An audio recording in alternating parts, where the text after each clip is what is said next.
So hello everyone, नमस्कार, आदाब और सत श्री अकाल। तो कैसे हो तुम लोग? आई होप तुम लोग सब बढ़िया होंगे। तो आज ये मेरा क्लास 10th का लेक्चर नंबर 3 जा रहा है, बायोलॉजी का फर्स्ट चैप्टर, जो कि लाइफ प्रोसेस हम लोग पढ़ रहे थे। अभी तक हम लोग nutrition in plants and animals सब हम लोग को देखना था। हम लोग अभी तक न्यूट्रिशन के बारे में जाने थे, कितने टाइप का न्यूट्रिशन होता है, क्या क्या होता है। हम लोग न्यूट्रिशन प्लांट्स भी देख लिए थे, फोटोसिंथेसिस कैसे करते हैं प्लांट्स। हम लोग को देखना था कि जो फोटोसिंथेसिस में सनलाइट, क्लोरोफिल एंड CO2 का रिक्वायरमेंट होता है, वो उसको टेस्ट कैसे करेगी, कैसे क्या रिक्वायरमेंट जरूरी है, हम लोग एक्सपेरिमेंटली ये वेरीफाई कैसे करें। तो आज हम लोग एक्सपेरिमेंटली वेरीफाई करके देखेंगे एंड स्टोमाटा के बारे में थोड़ा सा जानेंगे। सो आज क्लास के लिए रेडी होते हैं। आज एक्सपेरिमेंट बेस इसलिए भी हम पढ़ा रहे हैं क्योंकि बोर्ड्स एग्जाम में उस रिलेटेड क्वेश्चन पूछ सकता है या फिर एक्सपेरिमेंट रिलेटेड भी क्वेश्चन पूछता है। सो आज ये मेरा लेक्चर उसी पे है। सो स्टार्ट करते हैं हम लोग। सबसे पहले experiment to show that sunlight is necessary. सबसे पहले ये दिखाया जाए कि सनलाइट जरूरी है किस चीज के लिए, फोटोसिंथेसिस के लिए। ठीक है, तो इसको एक्सपेरिमेंट को परफॉर्म करने के लिए हम लोग क्या करेंगे, एक लीफ लेंगे। क्यों? क्योंकि लीफ में ही मेनली स्टोमाटा एंड क्लोरोफिल वगैरह प्रेजेंट होता है, जिससे फोटोसिंथेसिस होता है। ठीक है, तो चलो, तो पहले तो एक पत्ता देखे भाई कि जो सूरज में, उसको पहले क्या किए, एक पत्ता लिए, एक लीफ लिए, उसमें एक पार्ट, थोड़ा सा पार्ट एल्यूमिनियम फॉयल से लपेट दिए, पूरा ढक दिए कि वहां पे सनलाइट ना पड़े। अब बोलोगे एल्यूमिनियम फॉयल क्यों, कुछ और क्यों नहीं? देखो, एल्यूमिनियम फॉयल से क्या होता है, सारा सारा लाइट लगभग रिफ्लेक्ट बैक कर जाता है, उसमें अब्जॉर्ब नहीं। अगर मानो तुम काला कपड़ा यूज कर दिए तो सारा लाइट को वो अब्जॉर्ब करेगा, जिसमें उस पर लाइट पड़ गया, सनलाइट एनर्जी तो आ ही गया फिर लीफ में। क्या दिक्कत हुआ? ऐसा लो कि जो लाइट रे आए वो रिफ्लेक्ट बैक कर जाए, वो उसके अंदर जा ही ना, तो फिर वो पार्ट सनलाइट से अफेक्टेड नहीं रहेगा और अदर पार्ट्स को सनलाइट में छोड़ दो। ठीक है, हम लोग किए ये चीज। तो क्या किए, पार्ट ऑफ लीफ को क्या किए, कवर किए एल्यूमिनियम फॉयल से, नॉट एक्सपोज टू सनलाइट। सो यहाँ पे पार्ट ऑफ लीफ, ये वाला पार्ट जो है वो एक्सपोज है सनलाइट से, सनलाइट से के सामने है। उसके बाद अब क्या करेंगे, अब उस लीफ को कुछ दिन बाद लेंगे, कुछ दिन बाद लीफ को लिए, उसको क्या करेंगे, गर्म करेंगे। ठीक है, क्लोरोफिल उसमें से हटाएंगे। क्यों क्लोरोफिल हटाएंगे? क्योंकि हम लोग को यही तो देखना है कि सनलाइट जरूरी है कि नहीं। सनलाइट के प्रेजेंस में ही ना तुम्हारा स्टार्च बनेगा। क्लोरोफिल ही ना कार्बोहाइड्रेट या स्टार्च या फूड प्रिपेयर करता है। तुम्हारा स्टार्च प्रेजेंट है कि नहीं है उस लीफ में, यही डिसाइड करेगा कि तुम्हारा वो जो सनलाइट वाला जो एरिया था उसमें फूड बना कि नहीं बना। अगर सनलाइट नहीं था, फूड अगर बन गया होगा सनलाइट नहीं होने के बाद भी, तो सनलाइट जरूरी नहीं है। और अगर सनलाइट नहीं है उस पोर्शन में और तब भी तब फूड नहीं बन रहा है, तो वहां पे सनलाइट का जरूरी है, यही पता चल जाएगा हम लोग को। तो हम लोग उसके लिए क्या करेंगे, पहले सबसे पहले क्लोरोफिल निकाल देंगे पूरा लीफ से। क्यों निकालेंगे क्लोरोफिल? क्योंकि मान लो तुम जब एक्सपेरिमेंटली जब तुम लोग वेरीफाई करने लगोगे तो शायद क्या पता फिर से उस एरिया में फूड बनाने लग जाए, स्टार्च प्रेजेंट हो जाए। तो हम लोग लीफ को क्लोरोफिल हटाने के लिए लीफ से हम लोग क्या करेंगे, लीफ को क्या किए, अल्कोहल में डुबा दिए। कोई भी अल्कोहल ले लिए, उसमें डुबा दिए। अब अल्कोहल का क्या करें, एक बीकर लिए, समझ रहे हो, एक बीकर लिए ये वाला, एक बीकर में अल्कोहल का जो टब था, जो बीकर था, उसको थोड़ा सा डाले जिसमें लीफ है, और उसको फिर बीकर को गर्म करने लगे, वाटर वाला बीकर, वाटर वाला जो टब था। क्यों डायरेक्टली अल्कोहल क्यों गर्म किए? क्योंकि अल्कोहल जो होता है वो इन्फ्लेमेबल होता है। जैसे कैसे पेट्रोल और डीजल होता है तुरंत आग लग जाता है, वैसे ही क्या है, अल्कोहल भी तुरंत इन्फ्लेमेबल हो जाएगा, मतलब जल जाएगा, आग पकड़ लेगा, या फिर वेपराइज भी हो सकता है। तो हम लोग क्या किए, हम लोग एक बीकर जो वाटर में था उसमें लिए, और उसमें जो अल्कोहल वाला बीकर है उसको डालें, कि ताकि वाटर से जो बीकर है अल्कोहल वाला वो गर्म हो सके धीरे धीरे, एंड धीरे धीरे लीफ गर्म हो। इससे क्या होगा कि क्लोरोफिल जो है वो लीफ से अब गायब हो जाएगा। ठीक है, देखो ये हम लोग अल्कोहल लिए यहाँ पे, ये अल्कोहल है। उसके बाद ये ग्रीन लीफ है जो अभी हम लोग, जिसमें से हम लोग एल्यूमिनियम फॉयल हटा दिए हैं। ठीक है, एल्यूमिनियम फॉयल जो कवर था वो हटा दिए हैं। ये वाटर लिए, ठीक है, बिग बीकर। उसके बाद यहाँ से आग मतलब हीट कर रहे हैं हम लोग। Chlorophyll being removed from green leaf by boiling in alcohol. Boiling alcohol से क्या होता है, क्लोरोफिल रिमूव हो जाता है। ठीक है, तो चलो अब रिमूव कर देते हैं अल्कोहल को। अब देखो यहाँ पे डीकलराइज लीफ हो गया। डीकलराइज लीफ मतलब क्या हुआ, अल्कोहल नहीं है, मतलब क्लोरोफिल नहीं है इसमें। डीकलराइज लीफ मतलब क्या हुआ, क्लोरोफिल नहीं है। कैसे नहीं है, क्लोरोफिल ही तो वजह था ग्रीन कलर होने का। पढ़ो, याद करो, क्लोरोफिल में ही तो पिगमेंट प्रेजेंट होता है जो कि ग्रीन कलर के रिस्पॉन्सिबल होता है। और क्लोरोफिल की वजह से ही प्लांट्स या लीफ जो होते हैं वो ग्रीन दिखते हैं। तो जब क्लोरोफिल ही नहीं रहेगा तो फिर ग्रीन दिखेगा ही नहीं। तो इसीलिए जो ये जो लीफ है वो डी कलराइज हो गया, मतलब अब उसका कोई कलर नहीं बचा, उसका कोई रंग नहीं बचा है। ठीक है, तो अब उसमें से लीफ को निकाल लिया, जब कोई कलर नहीं बचा क्लोरोफिल रिमूव हो गया। अब हम लोग क्या देख रहे हैं, अब देखो आयोडीन सॉल्यूशन लिए। आयोडीन सॉल्यूशन स्टार्च के साथ रिएक्ट करके ब्लू ब्लैक कलर देता है। देखिए ये रिएक्शन है, मतलब क्या हुआ, आयोडीन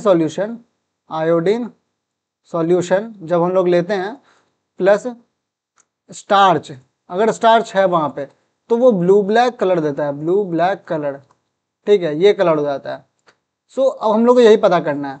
अब हम लोग स्टार्च क्यों पता कर रहे हैं, अगर यही स्टार्च क्यों पता कर रहे हैं, क्यों, क्योंकि जो हम लोग एल्यूमिनियम फॉयल से कवर रखे वहां सनलाइट लग नहीं रहा था। अगर उस एरिया में भी ब्लू ब्लैक कलर आ गया तो मतलब वहां पे स्टार्च है, और स्टार्च है मतलब वहां फूड बना है।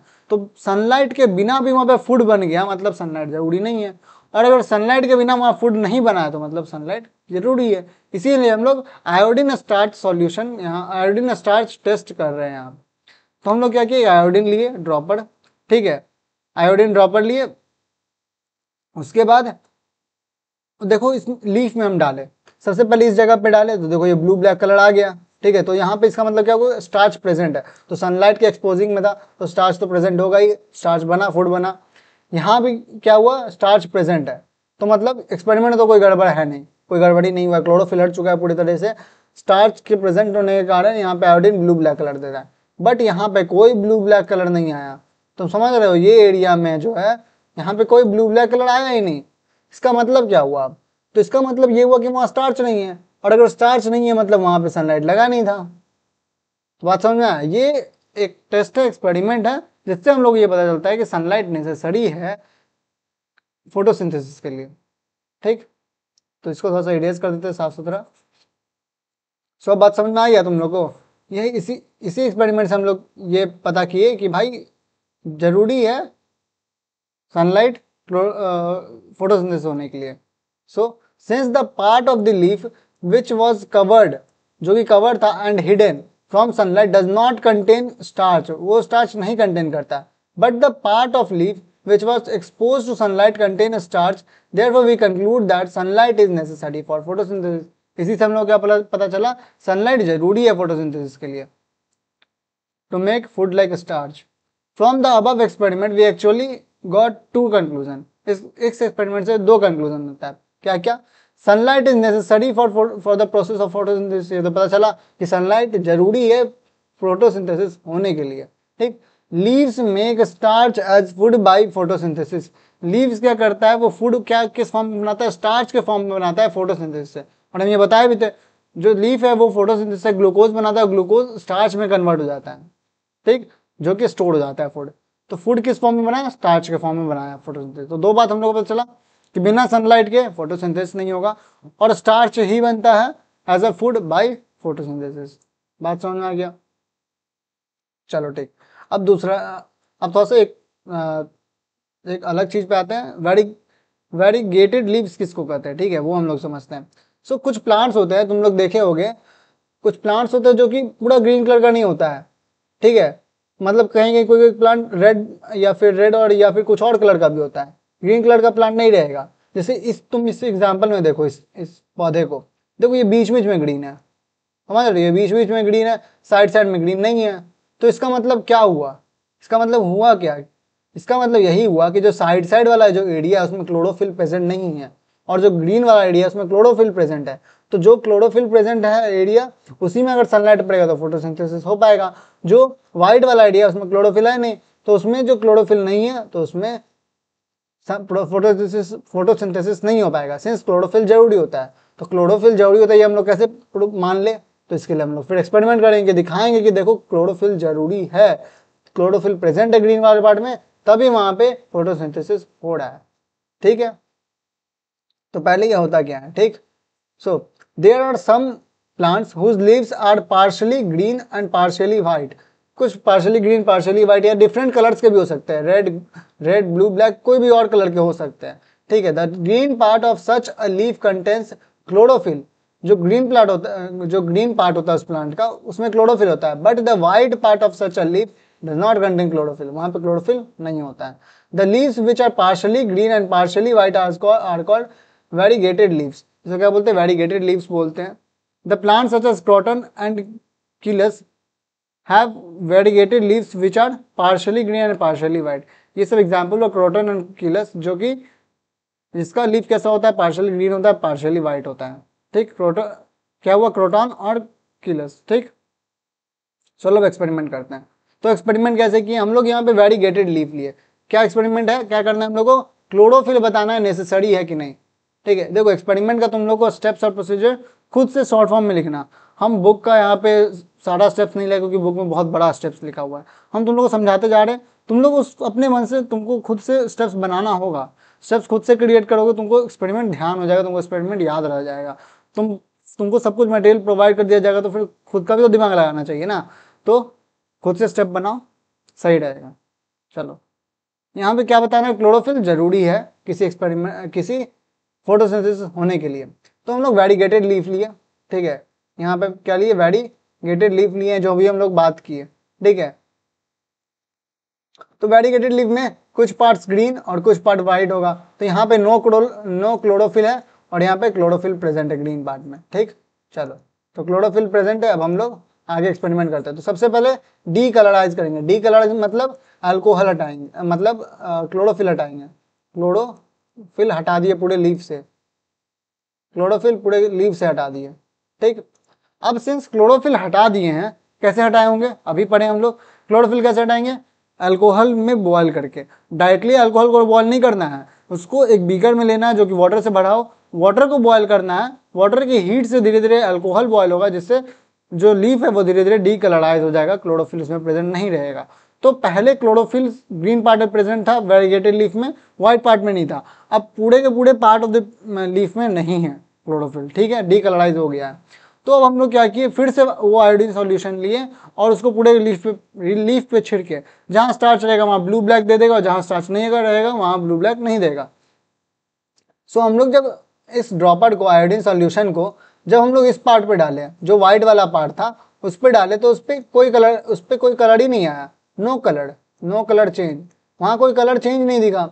और जब बीच वाले पार्ट पे दिखाए, जब जहां ग्रीन पार्ट था जो लीफ का, वहां डाले तो वहां ब्लू ब्लैक हो गया।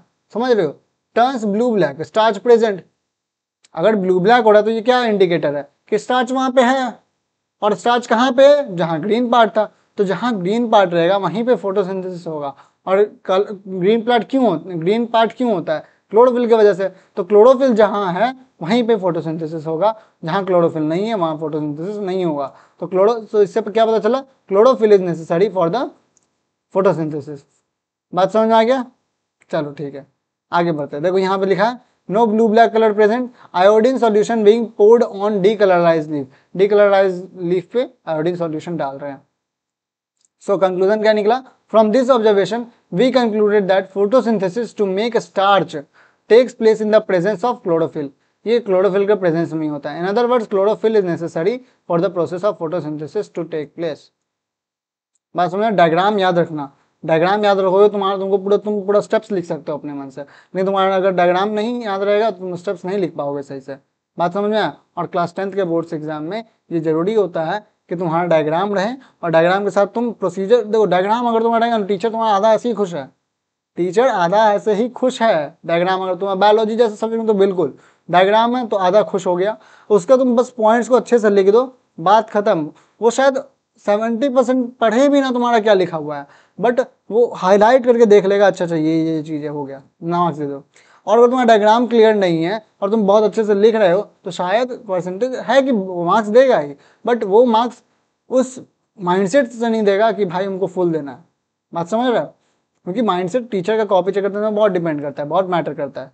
तो अपने जो लिख रहे हो उस चीज को इस तरीके से लिखो कि सामने वाला समझ जाए, देख कर, सिर्फ पढ़ने का भी जरूरत नहीं पड़े। समझे, तो वो कैसे होगा, डायग्राम देखेगा, अच्छा साफ साफ, अच्छा ये इसको जाता है। तो फिर 75% ऑफ द तुम्हारा कंटेक्स्ट वो देखेगा भी नहीं, वो हाईलाइट बस देखेगा, अच्छा अच्छा ये चीज है, चलो मार्क्स दे दो। बात में इस तरीके से वर्क करता है बोर्ड एग्जाम का चेकिंग भी। ठीक है, तो ये एक्सपेरिमेंट क्लियर हो गया। समझ में आ गया। अब अगले एक्सपेरिमेंट पे आते हैं। अगला एक्सपेरिमेंट दिखाना है कि CO2 नेसेसरी है कि नहीं, कार्बन डाइऑक्साइड। तो हम लोग 3 चीज पढ़े थे नेसेसरी है, कार्बन डाइऑक्साइड, उसके बाद क्लोरोफिल, और फिर स्टोमाटा, क्लोरोफिल, और फिर क्लोरोफिल अभी हम लोग पढ़े, CO2 पढ़े, और ये तीनों चीज जरूरी है, और सनलाइट। ठीक है, ये तीनों चीज जरूरी है। उसके बाद अब हम लोग देखते हैं CO2 जरूरी है कि नहीं, देखते हैं उस पर। ठीक है, सो अब इसमें क्या कर रहे हैं, इस एक्सपेरिमेंट में एक लीफ लिए, ठीक है, उसको एक बीकर में क्या किए, बंद किए, मतलब एक लीफ को एक कॉर्क की मदद से।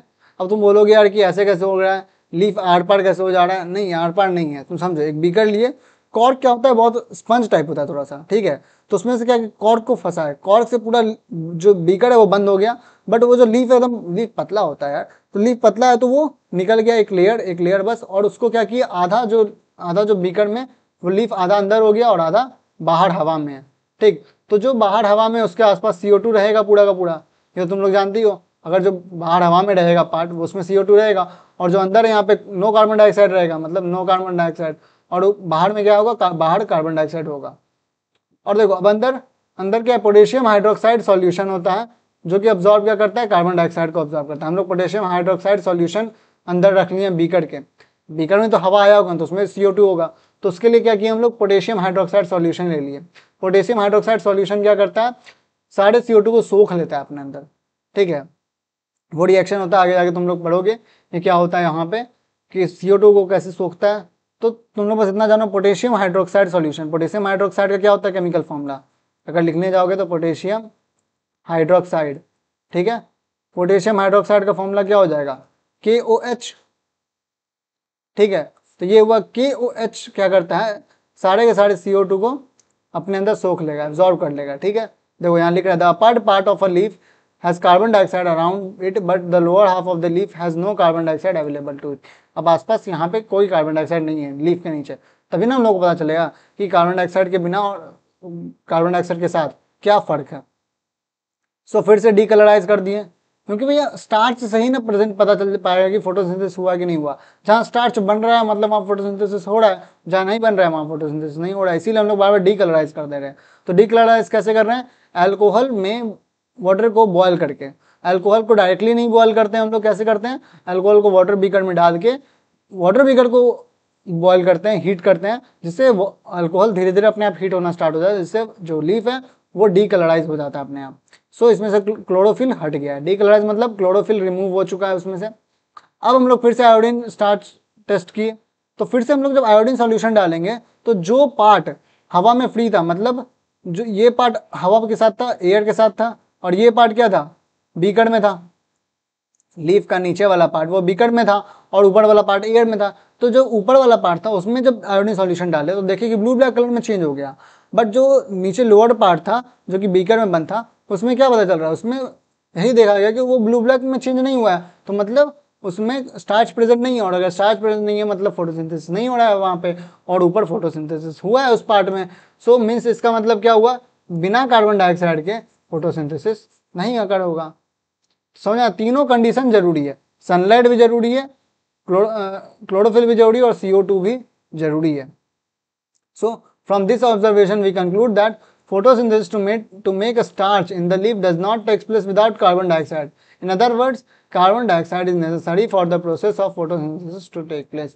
जरूरी है कि कार्बन डाइऑक्साइड हो प्रेजेंट फोटोसिंथेसिस होने के लिए। ठीक है, अब देखते हैं रॉ मटेरियल फॉर फोटोसिंथेसिस क्या है। द प्रिपरेशन ऑफ कार्बोहाइड्रेट या food by plants by the process of photosynthesis require 2 material.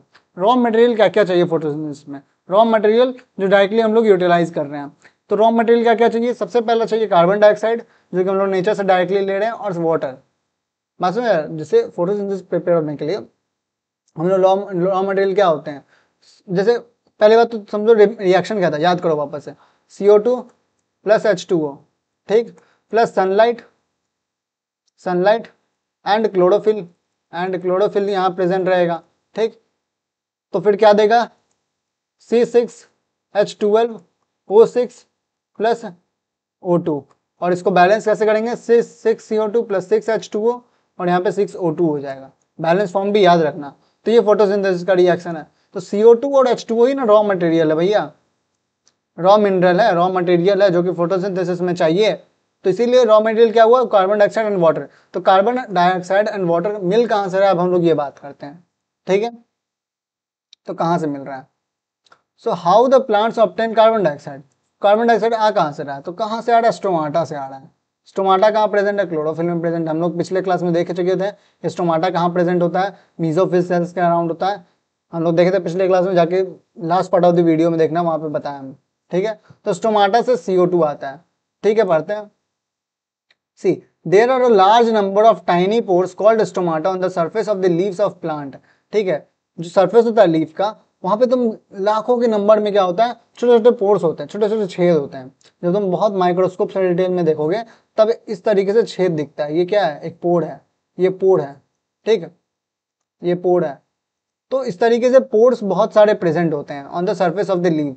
The singular of stomata is called stoma. Stomata क्या है, प्लूरल वर्ड है। स्टोमाटा मतलब बहुत सारे स्टोमाटा, स्टोमाटा सेल्स जो कि पोर, बहुत सारे पोर, बट स्टोमा मतलब एक सिंगल पोर, ठीक है। The green plant take carbon dioxide from air for photosynthesis. भाई एयर से ही फोटोसिंथेसिस के लिए लेगा, फोटोसिंथेसिस के लिए एयर कहाँ से लेगा, वो उसी पोर से आता है, ठीक है। The carbon dioxide gas enters the leaves of the plant through the stomata present on the surface. Stomata जो कि पोर के फॉर्म में है, उसी पोर से जो हवा है वो घुसता है अंदर, उसी में से CO2 भी आ जाता है, ठीक। ईच स्टोमेटल पोर और stoma is surrounded by a pair of guard cell. देखो ये गार्ड सेल हुआ, समझ रहे हो, गार्ड सेल ये हुआ, ये गार्ड सेल से घिरा होता है। मतलब हर एक पोर गार्ड सेल का मतलब कि क्या हुआ, गार्ड कर रहा है उस पोर को, कि पोर कब खुलेगा कब बंद होगा, ये भी तो देखना होगा। जैसे हर अपार्टमेंट में एक गार्ड चाहिए होता है, क्यों चाहिए होता है गार्ड, कि भैया गेट कब खोलना है, गेट कब बंद करना है, ये सब पता भी तो होना चाहिए, वरना जब मर्जी जो आ रहा है, ऐसे थोड़ी होता है। तो हर स्टोमेटल पोर के पास 2 गार्ड सेल होता है, जो कि क्या करता है, उसको बंद और खोलने का काम करता है। The opening and closing of stomatal pore is controlled by the guard cell। समझ में, गार्ड सेल ही कंट्रोल करता है ओपनिंग और क्लोजिंग उस पोर का, ठीक। When water flows into the guard cell, जब वाटर फ्लो करता है गार्ड सेल में, they swell, become curved and cause the pore to open। समझो, जब वाटर फ्लो होता है गार्ड सेल में, ठीक है, गार्ड सेल में जब वाटर फ्लो होता है कैसे होगा, लीफ पहुंचाएगा, खुद में लीफ पहुंचाएगा गार्ड सेल को कि भैया वाटर दिया, तो उससे क्या हुआ, वो फूलता है गार्ड सेल, ठीक है। वो गार्ड सेल देखो पहले क्या है, ये देखो गार्ड सेल एकदम पिचका हुआ है मतलब, और एक दूसरे से पूरा एकदम बंधा हुआ है, ठीक है। अब जब इसमें वाटर आएगा, मान लो इसमें वाटर आया तो ये फूला, तुम देखते हो क्या, किसी चीज में वाटर दिए, हवा दिए तो वो फूलता है। तो ये फूल के क्या हुआ, इस तरीके से बन गया, समझ रहे हो। ये देखो यहाँ पे पूरा फूल गया, एकदम फूल गया। तो इसलिए जब फूलने के बाद क्या होता है, उसमें से वो पोर ओपन हो जाता है। When water flows into the guard cell, they swell, become curved। देखो कर्व्ड बन गया, ठीक है, ये देखो कर्व बन गया। And cause the pore to open। इससे क्या होता है, पोर ओपन हो जाता है। On the other hand, when the guard cells lose water, जब गार्ड सेल्स से वाटर लूज हो जाता है, जब वाटर वो लोग फेंक देते हैं, मतलब वाटर अपने सेल से वो बाहर निकालते हैं, they shrink, वो पिचक जाएंगे वापस से, become straight and close the stomatal pore। फिर से वापस से क्या होंगे, स्ट्रेट बन जाएंगे और स्टोमेटल पोर को क्लोज कर देंगे। सो इसी तरीके से प्लांट अपने आप को रेगुलेट करता है कि भैया हमको कब अपना गार्ड सेल खोलना है और कब अपना गार्ड सेल को बोलना है खोलने के लिए पोर को, और कब बोलना है गार्ड सेल को कि पोर को बंद करो। इसी तरीके से लीफ कंट्रोल करता है, कैसे, वाटर सप्लाई देके। अगर तुम वाटर दिए तो वो स्वेल हुआ, और स्वेल होने के बाद गार्ड सेल कर्व में हो जाएगा, जिससे पोर ओपन हो जाएगा। और अगर जो गार्ड सेल है वो वाटर लूज करेगा तो फिर उसके बाद वो स्ट्रेट हो जाएगा और वो पोर को बंद कर देगा, ठीक। समझ गए यहाँ तक। देखो इस फिगर में देखो, ये फिगर अच्छा है, देखो ये जो वाटर के आने के बाद स्वेल हो गया, ठीक है, और ये देखो ये स्वेल होके एकदम फूल गया, तो पोर जो है खुल गया, ठीक है, ये पोर खुल गया है। बट यहाँ पे क्या है कि जब वाटर छोड़ दिया तो देखो पोर जो स्टोमेटा का गार्ड सेल था वो पूरा का पूरा एक दूसरे में स्ट्रेट हो गया और चिपक गया, जिससे पोर ना खुले। तो बात समझ में आ गया, पोर क्यों खुलता है, कैसे खुलता है, ठीक। चलो आगे बढ़ते हैं। A large amount of water is also lost from the cells of the plant leaves through open stomatal pores। अब देखो जब पोर्स खुला रहेगा तो जरूरी थोड़ी हमेशा सब कुछ अंदर ही आएगा, अंदर से बाहर भी तो जाएगा। जैसे मान लो अपार्टमेंट का गेट खोलता है गार्ड सेल, गार्ड, वो क्या करता है, सब कुछ बाहर से अंदर थोड़ी आता है, हर गाड़ी कुछ अंदर से बाहर भी जाता है, तो अंदर से बाहर क्या जाएगा, O2 जा सकता है, या वाटर भी बहुत सारा लॉस होता है उससे, मतलब प्लांट का जो वाटर हुआ वो लॉस होता है। हम लोग का जो बॉडी पोर्स है उसमें से पसीना आता है। पसीना क्यों आता है, क्योंकि जो हम लोग का बॉडी है वो फिर वाटर रिलीज करता है as a waste, as a sweat release करता है वाटर को पोर से। तो वही बात है कि पोर से वहां पे वाटर लॉस भी होता है। तो इसीलिए तुम देखते होगे कि रेगिस्तान, जो डेजर्ट में जो प्लांट्स उगते हैं उनके पास वो प्रॉपर, हम लोग जैसे डिफरेंट जगह जो पेड़ पौधे उगते हैं वो उस तरह नहीं दिखते, उसमें कैक्टस होता है, उसमें स्पाइंस होते हैं। स्पाइंस क्या करते हैं, वो सब स्टोमेटल पोर को बंद रखते हैं, एंड स्पाइंस वाटर को रिलीज नहीं होने देते हैं जल्दी। बात समझ में, वाटर को रिलीज नहीं होने देते, वाटर को अपने प्लांट के अंदर रहने देते हैं। तो इसीलिए स्टोमेटल पोर से सिंस वाटर लॉस हो जाता है, so when the plant does not need carbon dioxide, जब प्लांट को कार्बन डाइऑक्साइड नहीं चाहिए and wants to conserve water, water बचाना है, तो स्टोमेटल पोर्स क्लोज हो जाता है, उससे पानी ले लो, स्टोमेटल पोर्स क्लोज हो गया। The oxygen gas produce during photosynthesis also goes out through the stomatal pores of the leaves, जो as a by product plant के लिए वो बाई प्रोडक्ट होगा, जो ऑक्सीजन बना वो भी स्टोमेटल पोर्स से बाहर आता है। ठीक, please note that in addition to leaves, the stomata are also present in the green stems of the plant। जैसे क्लोरोफिल को हम लोग क्या जानते हैं, क्लोरोफिल कहाँ प्रेजेंट होगा, जहाँ ग्रीन पार्ट होगा वहाँ क्लोरोफिल होगा। तो उसी तरह जहाँ क्लोरोफिल होगा वहाँ पे स्टोमाटा भी प्रेजेंट होगा, समझ रहे हो। तो ग्रीन, जहाँ ग्रीन पार्ट होगा प्लांट में वहाँ पे स्टोमाटा प्रेजेंट होगा। जैसे ग्रीन स्टेम्स हो गया तो वहाँ पे क्या होता है, स्टोमाटा प्रेजेंट होता है। ठीक, ग्रीन स्टेम्स में क्या होता है, स्टोमाटा प्रेजेंट होता है प्लांट के। So the green stems of a plant also carry out photosynthesis, इसीलिए जो ग्रीन स्टेम्स होते हैं उसमें वो भी फोटोसिंथेसिस को कैरी कर सकते हैं। वो उतने बढ़िया तरीके से नहीं कर पाएंगे जितना बढ़िया तरीके से लीफ कर पाएगा, क्योंकि लीफ का सरफेस एरिया ज्यादा होता है, but green part of the plant भी फोटोसिंथेसिस कैरी करते हैं। और तुम ट्री का देखते होगे, जो ट्रंक वो ब्राउन है, वो ग्रीन नहीं होता है, तो जो ट्री सब नहीं कर पाते हैं, बट जो छोटे मोटे प्लांट्स होते हैं उनका स्टेम भी ग्रीन होता है, अपने फूड रिक्वायरमेंट को पूरा करने के लिए उनका स्टेम भी ग्रीन होता है। एंड इसी वजह से फोटोसिंथेसिस वो अपने स्टेम से भी कर पाते हैं एंड लीफ से भी कर पाते हैं। ठीक है, it is clear from the above discussion that stomata allow the movement of gases in and out of a plant cell. इससे क्या क्लियर हो रहा है कि स्टोमाटा क्या करता है, अलाउ करता है कि क्या चीज बाहर जाएगा सेल के और क्या चीज अंदर आएगा। स्टोमाटा, जो स्टोमेटल पोर होता है वही डिसाइड करता है, और पोर को ओपनिंग और क्लोजिंग कौन डिसाइड करता है, गार्ड सेल। बात समझ में आ रहा है। देखो जब तुम माइक्रोस्कोप से देखोगे तो इस तरीके से तुमको कुछ स्ट्रक्चर दिखेगा जब स्टोमेटा ओपन रहेगा। बात समझ में आया, चलो ठीक। In other words, the gaseous exchange in plants takes place through the stomata in leaves and other green parts. So इसको डिफरेंट वर्ड्स में क्या कर सकते हैं, गैसियस एक्सचेंज। गैसियस एक्सचेंज मतलब CO2 का अंदर जाना और O2 का बाहर आना। वाटर भी रिलीज होता है, ये हम नहीं कह रहे हैं कि वाटर रिलीज नहीं होता है, बट वाटर भी तो गैस के फॉर्म में रिलीज होता है, लिक्विड के फॉर्म में थोड़ी रिलीज हो रहा है वहां से पोर से। वाटर भी गैसेस के फॉर्म में, वेपर के फॉर्म में रिलीज हो रहा है।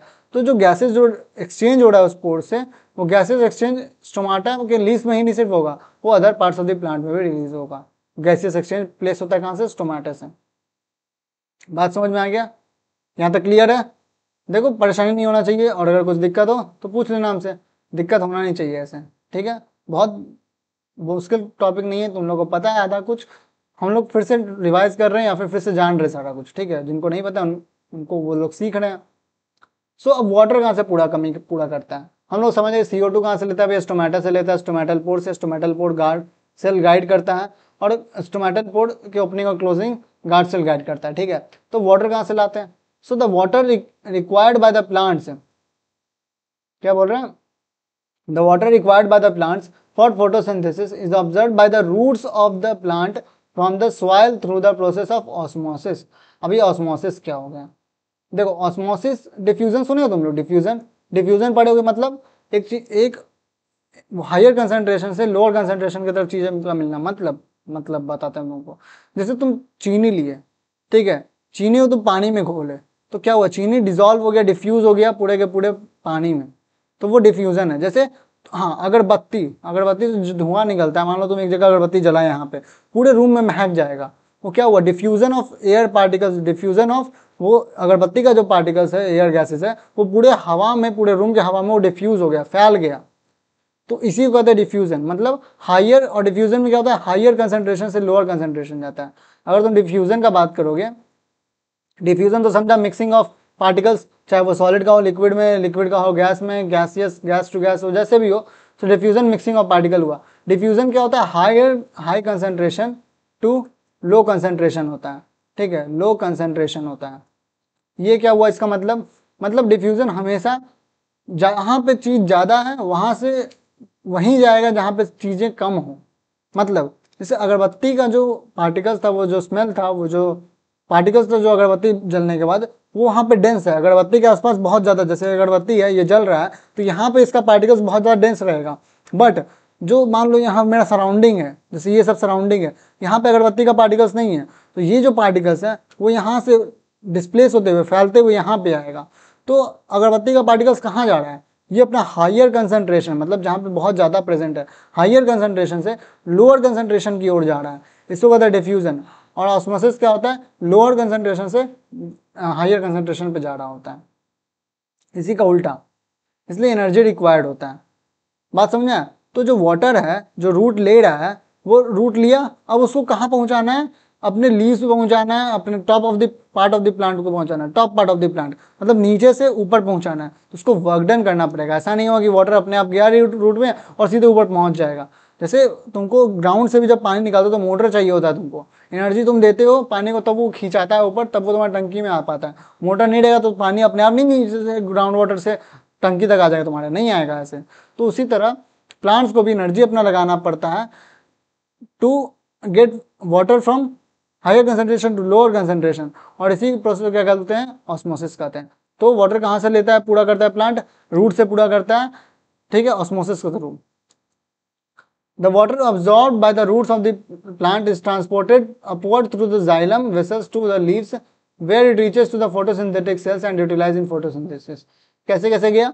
रूट पहले ऑब्जॉर्ब किया वाटर को, ऑब्जॉर्ब किया वो वाटर को क्या करता है? जाइलम जो होता है, जाइलम वेसल्स, तुम लोग पढ़े होगे, अगर प्लांट्स के बारे में पढ़े होगे तो जाइलम वेसल्स होता है, जाइलम का ट्रैकिड हो गया, ये सब different different type of tissues होते हैं। तो जाइलम वेसल्स क्या करते हैं? वो वाटर को रूट से लेके different part of the plant तक पहुंचाते हैं, लीव्स तक पहुंचाते हैं, जहाँ पे क्या होता है, वो जो वाटर है वो फिर फोटोसिंथेटिक सेल तक जाता है। फोटोसिंथेटिक सेल मतलब जहाँ पे फोटोसिंथेटिक हो रहा हो, फोटोसिंथेसिस हो रहा हो, उस सेल पे जाता है, वहाँ पे वाटर देता है, और वहाँ पे फोटोसिंथेसिस में वाटर काम आता है। बात समझ में आया? वाटर कहाँ कहाँ आता है, फिर से बताते हैं। रूट पहले दिया, रूट पहले ऑब्जॉर्ब किया सॉइल से वाटर को, सॉइल से वाटर को रूट ऑब्जॉर्ब किया, रूट से जाइलम वेसल होता है, different part of the plant तक पहुंच जाता है, different part of the plant में लीफ भी आता है, तो लीफ तक वो पहुंच जाता है, लीफ में कहाँ तक जाता है? फोटोसिंथेटिक सेल तक जाता है। फोटोसिंथेटिक सेल मतलब जहाँ पे फोटोसिंथेसिस हो रहा हो, तो वहाँ पे फोटोसिंथेटिक सेल में जाने के बाद वाटर जो यूटिलाइज हो जाता है फोटोसिंथेसिस में, और फिर एनर्जी का फॉर्मेशन होता है। बात खत्म। जैसे देखो, ये जो रूट है, रूट है ये सब प्लांट का, ये सब प्लांट का रूट है, तो ये सॉइल से क्या कर रहे हैं? ये सब वाटर ले रहे हैं, और ये सब वाटर लेने के बाद ये सब ऊपर जाएंगे वाटर जाइलम वेसल्स के थ्रू। जाइलम वेसल समझो एक पंप, एक मोटर का काम करता है, जो कि पानी को नीचे से ऊपर तक पहुंचाता है। बात समझ में आया? पानी अपने आप ऊपर से नीचे थोड़ी आ जाए, मतलब नीचे से ऊपर थोड़ी चल जाएगा, लोअर कंसेंट्रेशन से हायर कंसेंट्रेशन, मतलब अगेंस्ट ग्रेविटी काम कर रहा है, तो इसलिए मोटर एक जाइलम वेसल्स का जरूरत पड़ता है। ठीक है, अब आगे चलते हैं। The plant also need other raw material. तो प्लांट को अदर रॉ मटेरियल भी चाहिए होता है, ऐसा नहीं कि सिर्फ CO2 और H2O मिल गया तो फोटोसिंथेसिस कर लेगा, नहीं। अदर रॉ मटेरियल क्या चाहिए होता है? नाइट्रोजन हो गया, फॉस्फोरस हो गया, आयरन हो गया, मैग्नीशियम हो गया, ये सब फॉर बिल्डिंग द बॉडी। अब देखो समझो, हम लोग के बॉडी में खाना चाहिए, खाना के साथ जो न्यूट्रिएंट ले रहे हैं वो चाहिए हम लोग ग्रोथ के लिए, वो बहुत जरूरी है। तो न्यूट्रिएंट को एक तरह का थोड़ी चाहिए, हर तरह का न्यूट्रिएंट चाहिए, डिफरेंट डिफरेंट न्यूट्रिएंट का डिफरेंट डिफरेंट वर्क होता है, डिफरेंट डिफरेंट स्पेसिफिक रोल होता है। उसी तरीके से सिर्फ H2O और CO2 के से खाना नहीं बन जाता है, खाना बनने के लिए तो बहुत सारी चीज़ों का यूज़ होता है, तो बहुत सारी चीज़ों में डिफरेंट रॉ मटेरियल्स का यूज़ होता है, डिफरेंट डिफरेंट न्यूट्रिएंट्स का यूज़ होता है, जो कि क्या है? नाइट्रोजन हो गया, फॉस्फोरस हो गया, आयरन मैग्नीशियम हो गया, ये सब डिफरेंट रॉ मटेरियल्स हैं या फिर न्यूट्रिएंट है, जो कि फूड बनने के लिए चाहिए, फूड बनाने के लिए ज़रूरत है, बॉडी को ग्रो करने के लिए ज़रूरत है। So the plants take materials like nitrogen, phosphorus, iron and magnesium etc. from the soil। कि plants क्या करते हैं? ये सब न्यूट्रिएंट भी सॉइल से ही मेनली लेते हैं। जैसे लेग्यूमिनस प्लांट क्या करता है? वो एटमॉस्फेरिक नाइट्रोजन को फिक्स करता है सॉइल में और फिर उसको यूज करता है। सो तो उसी तरीके से नाइट्रोजन, फॉस्फोरस, ये सब न्यूट्रिएंट जो चाहिए होता है सॉइल से प्लांट को, वो वो डायरेक्टली रूट अब्जॉर्ब करता है एंड फिर वो different parts of the plant तक पहुंचाता है। तो यहाँ तक बात समझ गए होगे तुम लोग। आई होप तुम लोगों को तुम सब सही से समझ में आ गया होगा। तो आज के लिए बस इतना ही। थैंक यू सो मच यार, यहाँ तक साथ रहने के लिए, यहाँ तक साथ देने के लिए, यहाँ तक बने रहे, एकदम बहुत बहुत शुक्रिया। सो कैसा चल रहा है अभी, कैसा लग रहा है अभी बायोलॉजी का सीरीज? आई होप ठीक लग रहा होगा। और अगर कुछ नहीं सही लग रहा हो तुम हमको कमेंट डाउन कर सकते हो, तुम हमको इंस्टा पे डीएम कर सकते हो, भैया ये चीज़ सुधार सकते हैं आप, भैया ये चीज़ ऐसे कर सकते हैं, इस चीज़ को आप बेटर समझाइए, इस चीज़ को हमको समझ में नहीं आया। इस तरीके से तुम रिव्यू फीडबैक दे सकते हो अपना। सो फिर मिलते हैं अपने नेक्स्ट क्लास में। नेक्स्ट क्लास में हम लोग फिर आगे जानेंगे क्या क्या है इस चैप्टर में आगे। सो उसके लिए bye bye, see you soon.